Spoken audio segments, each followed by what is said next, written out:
날마다 우리는 하나님 앞에 귀한 말씀의 사람이기를 원합니다. 그래서 오늘 하나님께서 우리에게 어떤 말씀을 주시는가, 매일 성경의 귀한 말씀이 나의 삶이 되어지기를, 나에게 주시는 말씀으로 우리가 그렇게 말씀을 삼자고 주일날 여러분들과 함께 도전하고 말씀을 나눈 바 있어요. 우리 서 목사님은 그렇게도 우리에게 적용해 주셨던 것 같아요. 여러분, 하나님의 귀한 말씀, 그날의 말씀 잘 기억하지 못하면 말씀의 제목이라도 기억하시면 좋겠습니다. 여러분, 제목이라도 기억해 보세요 라고 그렇게 우리에게 도전한 바 있고요. 또 우리는 요한계시록을 걸어가면서 우리의 헬라어 하나씩, 그 단어 하나씩을 묵상하면서 그렇게 우리가 하나님의 귀한 말씀을 늘 기억하면서 살아가십시다, 이렇게 도전한 바 있어요. 단어를 기억하든 아니면 그날의 말씀을 기억하든 정말로 기억하는 것은 굉장히 중요합니다. 근데 뿐만 아니라 여러분, 우리가 2달마다 한 번씩 매일 성경을 사게 되어지는데 이 매일 성경을 잘 활용하는 법도 여러분 중요한 것 같아요. 책을 만약에 가지고 계시다면요, 매일 성경을 보시면 날짜가 적혀져 있고 맨 위에 제목이 적혀져 있어요. 오늘 제목이 뭐냐면 손을 견고히 할지니라, 이렇게 제목이 적혀 있는 뒤에 혹시 여러분들 발견하셨어요? 그 밑에 보면 파란색으로 이렇게 한 문장이 이렇게 기록되어져 있습니다. 이 한 문장은요, 오늘의 말씀을 한 문장으로 이렇게 딱 축약한 거예요. 그러니까 말씀의 제목만 기억해도 좋고, 아니면 오늘의 본문의 말씀을 한 줄 혹은 2줄 이렇게 요약한 이 말씀만 가만히 읽어봐도 이것도 참 우리에게 묵상하는 참 좋은 방법이 됩니다. 그래서 오늘 여러분들에게 매일 성경을 묵상하는 방법 가운데 이 책을 어떻게 활용하시라, 그 방법도 여러분들에게 말씀드려요. 제목도 참 기도하면서 잘 정한 것 같고요. 그 제목 밑에 이 본문의 말씀을 한 문장으로 혹은 한 줄, 2줄로 이렇게 그날의 말씀들을 잘 요약했으니 이것도 활용하실 수 있었으면 참 좋겠습니다. 계속해서 하나님께서 스가랴를 통하여서 8개의 환상을 보여주셨습니다. 그리고 그 환상은 각각의 짝을 통하여서 4짝을 우리가 확인할 수 있었습니다. 그 환상도 보고 하나님께서 위로하시고 격려해 주시고 때로는 경고도 하시고 꾸짖는 그 귀한 말씀을 들었어요. 그런데 이제 7장부터는 그들에게 있어서의 환상이 아니라 더 구체적인 하나님의 말씀을 그들에게 들려주십니다. 이스라엘 백성들의 상황이 어떤 상황이었을까요? 포로에서 막 돌아왔어요. 돌아와 보니까 돌아오기는 했지만 그들에게 주권이 스스로에게 없었습니다. 돌아와 보니까 주권도 없고 힘도 없는 상황이었어요. 게다가 성전은 회파되었고 그들의 삶은 쑥대밭이 되었고, 그래서 힘도 빠지고 소망도 없고, 그리고 해야 할 일들은 정말로 산더미 같고, 그러니 그냥 한숨밖에 나올 수 없는 그러한 상황이 이스라엘 백성들의 상황이었습니다. 그들에게 계속해서 학개 선지자를 통하여서, 스가랴 선지자를 통하여서 그들에게 도전하는 바, 무엇을 도전하냐면 다시 한번 무너진 성전을 재건해라, 겉으로 보여지는 건물 성전을 재건하라고 학개 선지자는 그들에게 도전하고 있고, 스가랴 선지자는 무너진 심령의 성전을 다시 한번 재건해라, 계속해서 이렇게 도전하시지요. 중요한 것은 건물 완성이 아니라 이 건물을 통해서 하나님께서 이루실 하나님의 나라, 하나님의 비전을 아는 것이 중요했습니다. 이스라엘 백성들이 왜 망했을까요? 그들이 힘이 없어서 망했을까요? 이스라엘 백성, 우리는 망했어요 라고 이야기해요. 아니, 당신들 왜 망했다고 생각해요? 보세요, 하나님의 거룩한 성전이 무너졌잖아요.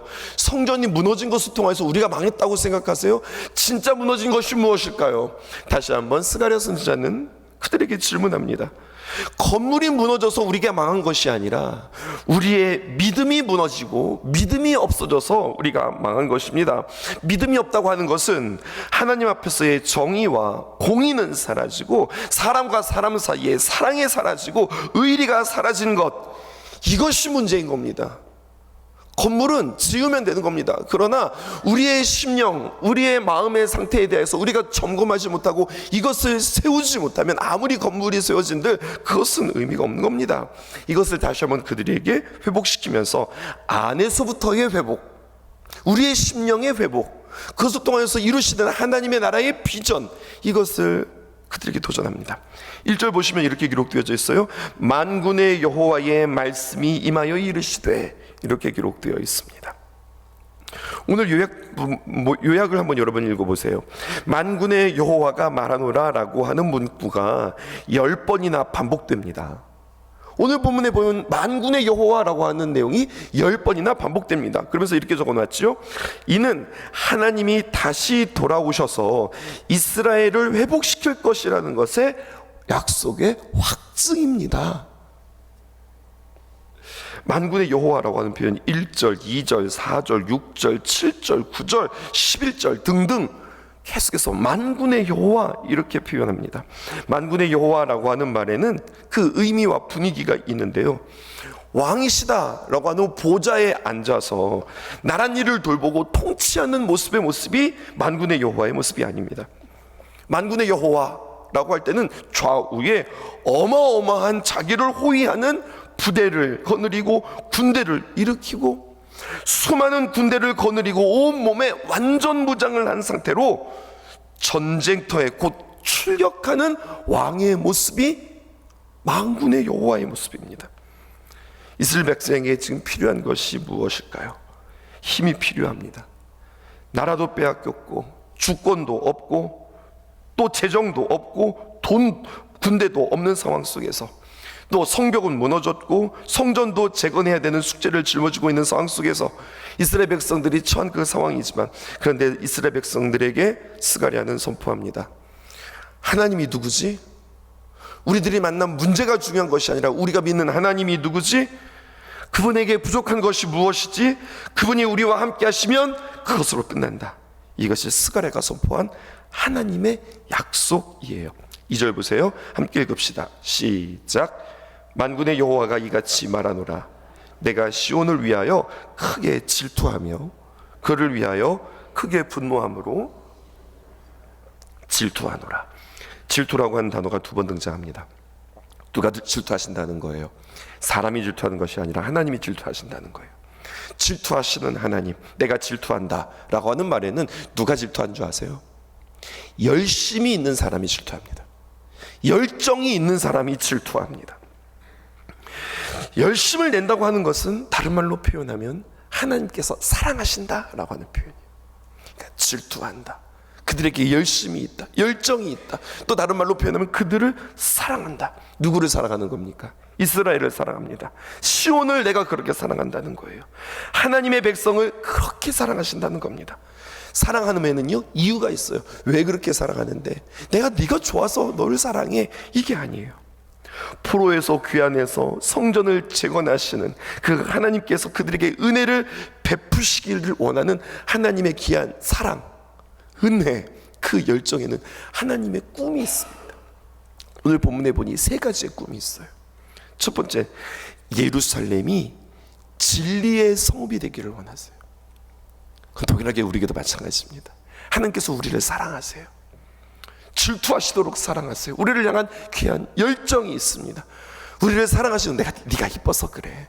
단순히 우리가 예뻐서 우리를 사랑하시는 것이 아니라 우리를 사랑하심으로 말미암아 하나님의 놀라운 꿈과 비전이 있어요. 내가 진리의 사람이기를 원해. 이것이 하나님의 첫 번째 비전입니다. 3절에 있는 말씀 함께 읽어보십시다. 시작.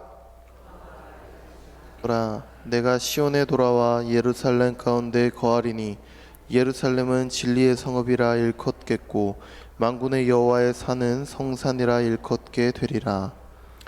이스라엘 백성들은 자신들이 망한 이유가 힘이 없어서 그렇다. 또 망한 결과가 무엇이냐? 힘이 없기 때문에 여호와의 성전이 무너진 것이 우리의 망함의 표본이다. 그렇게 생각하지만 하나님께서는 너희들에게 진리가 사라졌기 때문에 망한 것이다 라고 하나님은 새롭게 해석해 주세요.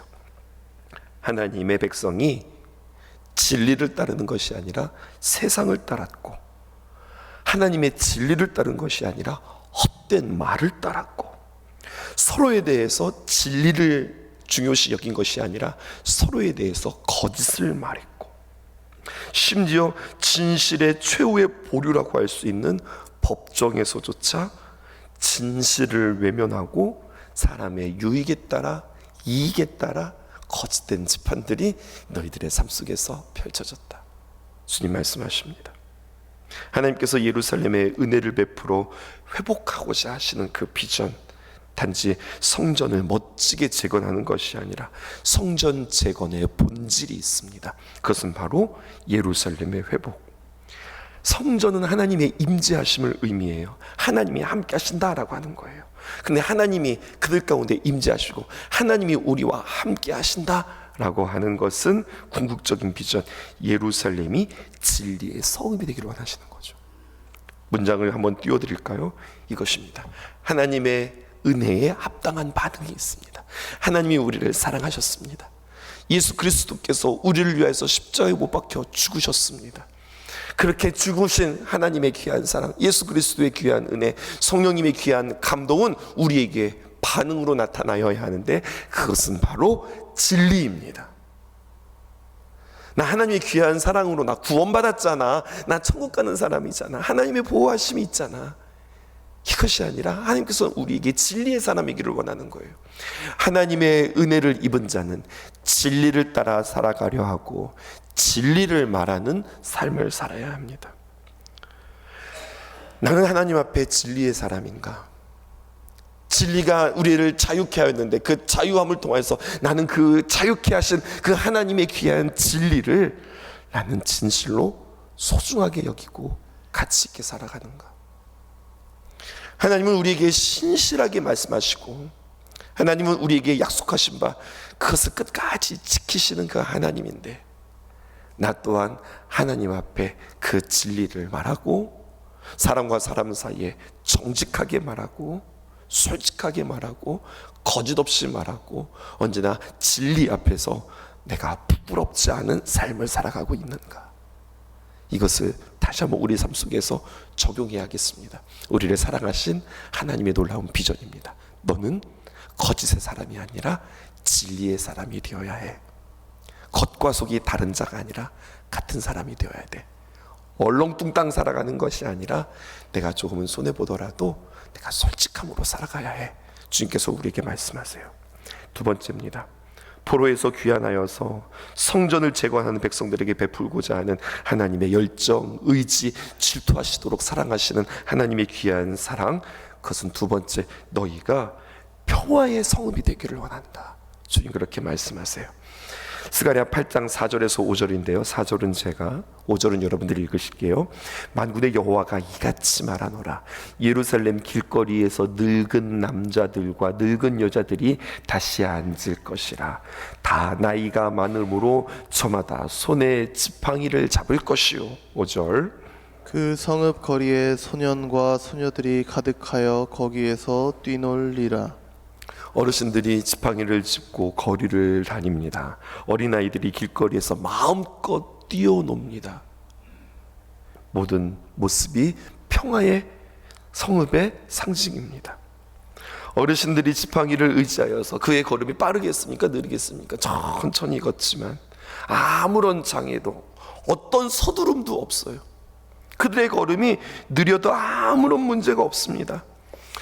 아이들이 이곳저곳에서 뛰어다니고 깔깔거리고 바닥에 앉아서 돌 가지고 장난하고 공깃돌이를 가지고 논다 할지라도 그것에 대해서 제지하는 자들이 아무도 없습니다. 안전한 섬을 말합니다. 한번 생각해 보세요. 노인들이 이렇게 천천히 지팡이를 짚고 걸어가고 있는데 말이죠, 저 뒤에서 말을 탄 병사들이 탁탁탁탁탁탁 하면서 막 군대들이 막 들어오면 그 노인들이 그 걸음이 어떻게 되어질까요? 그 말을 피하느라고 말입니다. 막 이리저리 막 허둥지둥하면서 그 어른들이 막 그 걸음을 빨리 걸어야 할 것입니다. 느린 걸음이 아니라 빨리빨리 그 걸음을 빨리 해야 될 겁니다. 아이들이 자리에서 놀다가도 이리저리 막 무리를 지어 숨바꼭질하면서 놀다가도 저기서 막 군대들이 쳐들어오면 말입니다, 엄마들이 막 찾아와서 이 아이를 찾느라고 야 누구야 빨리 들어와 하면서 아이들을 찾으면서 더 이상 거리에서 놀 수 없는 상황입니다. 오늘 이 말씀에서 노인들이 등장하고 어른들이 등장하고 그리고 아이들이 등장하는 이유는 이들이 전쟁이나 또 반대로 기근으로 인하여서 사회가 어려워졌을 때 가장 먼저 희생의 1순위가 되어지는 사람들이 바로 그 당시의 어른들과 어린아이들이었습니다.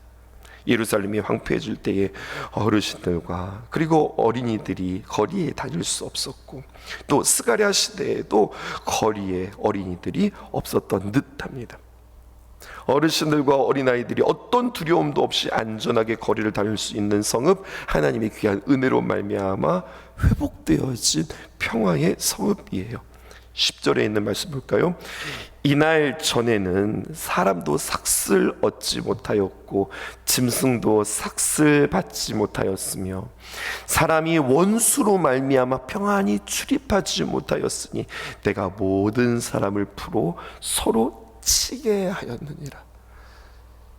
힘들고 어렵고 전쟁통에는, 가난한 통에는, 여러 가지 많은 궁핍함 통에는 제일 무서운 것이 사람입니다. 경제적으로 매우 힘든 상황 속에서 사람들은 열심히 일해도 어떤 대가를 받지 못하는 상황들이 돌아옵니다. 가축들마저 배불리 먹지 못하고 일은 죽도록 했는데 먹을 것이 없어서 그 짐승들이 고통을 당합니다. 적들 때문에 아무도 자유롭게 다니지 못했다는 것은 여러분 외교적으로도 불안했다고 하는 것을 우리들에게 이야기합니다. 주변국들의 위협 때문에 일상의 삶이 제대로 영위되어 줄 수 없었던 상황, 그러나 주님께서 이곳을 다시 한번 평화의 성으로 만들겠다고 우리에게 말씀하세요.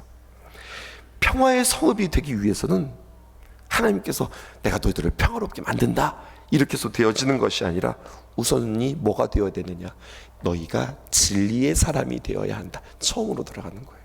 그러니까 이것은 순서인 겁니다. 진리의 성읍이 될 때에 평화의 성읍이 되어진다. 진리가 없는 평화는 거짓 평화다. 샬롬의 성읍이 되겠다고 주님께서 말씀하시는 거예요. 그러므로 평화, 진리 안에서만 누릴 수 있다라고 말씀하시는 거죠. 이 당시의 이야기뿐만 아니라 우리에게도 마찬가지입니다.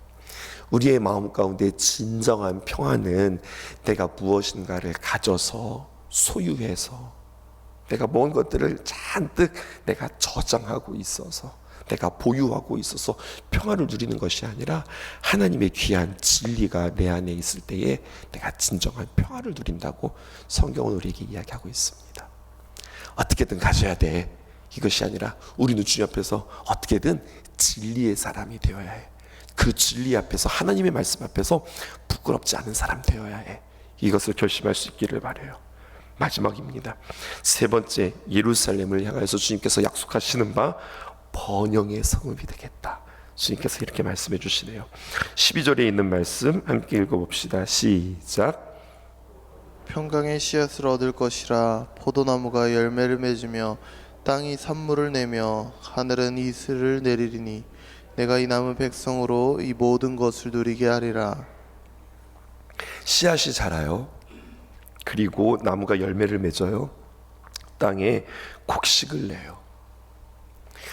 벌써 입추가 지나자 벼들이 색깔이 달라졌어요. 모습이 달라졌어요. 훌쩍 큰 것 같아요. 조금 있으면 정말로 햅쌀이 나올 정도로 그렇게 잘 자랐어요. 근데 여러분 농사를 지어보셔서 혹시 여러분들 아실까요? 농사를 지어보면 그냥 씨 뿌리고 가꾸면 자연스럽게 잘 자라는 것 같지만 아마 여러분 이렇게 고백하실 거예요. 하나님의 은혜 없이는, 하나님의 도움 없이는 결코 평안하게 추수하지 못한다. 추수가 평안하게 이루어지는 것은 그냥 시간이 지나서 자연스럽게 이루어지는 것이 아닙니다. 갑자기 태풍이 불고 갑자기 과하게 비가 오고 갑자기 추워지고 갑자기 날씨가 이상해지면 냉해를 입거나 아니면 갑자기 모든 작물들이 다 너무 뜨거워서 타게 되어지거나 하늘에서 비가 내리지 않아서 온 논밭이 사막처럼 바뀔 수 있습니다. 많은 사람들은 심지도 않고 거두는 것들을 기대하지만 진정한 복은 무엇이냐? 사람이 수고하고 애쓰고 심을 뿐만 아니라 거기에 하나님의 귀한 은혜가 더해질 때에 하나님께서 우리에게 귀한 소출을 얻게 하신다고 말씀하세요. 세상 결코 심은 대로 거두지 못합니다. 심은 대로 거두기 위해서는 반드시 사람들의 노력뿐만 아니라 하나님의 은혜가 필요합니다.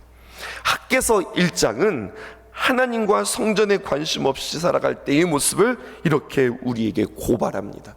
학개서 1장 10절 그러므로 너희로 말미암아 하늘은 이슬을 그쳤고 땅은 산물을 그쳤으며 11절 내가 이 땅과 산과 곡물과 새 포도주와 기름과 땅의 모든 소산과 사람과 가축과 손으로 수고하는 모든 일에 한재를 들게 하였느니라. 누가 이렇게 하실 수 있는 분이세요? 하나님이 이렇게 하실 수 있는 분이세요. 내가 땅에 또 산에 곡식에 새 포도주에 새 기름에 땅이 생산하는 것에 사람의 가축에 너희의 손으로 만들어내는 것 모든 것 위에 가뭄이 들게 하셨다. 이렇게 이야기하는 겁니다. 그러나 이제 하나님께서 다시 이슬을 내려주시고 땅에 열매를 맺도록 은혜를 베풀어 주신다. 그러니 너희의 손을 견고하게 할지니라. 오늘 말씀의 제목과 이어지는 거죠. 번영의 은혜, 하나님께서 우리에게 풍성케 하시는 은혜, 그것은 첫 번째 진리가 중요하고 두 번째 하나님의 귀한 은혜가 있을 때 우리가 진정한 번영, 풍성함을 누리게 되어진다고 하는 순서예요. 이 순서가 중요합니다.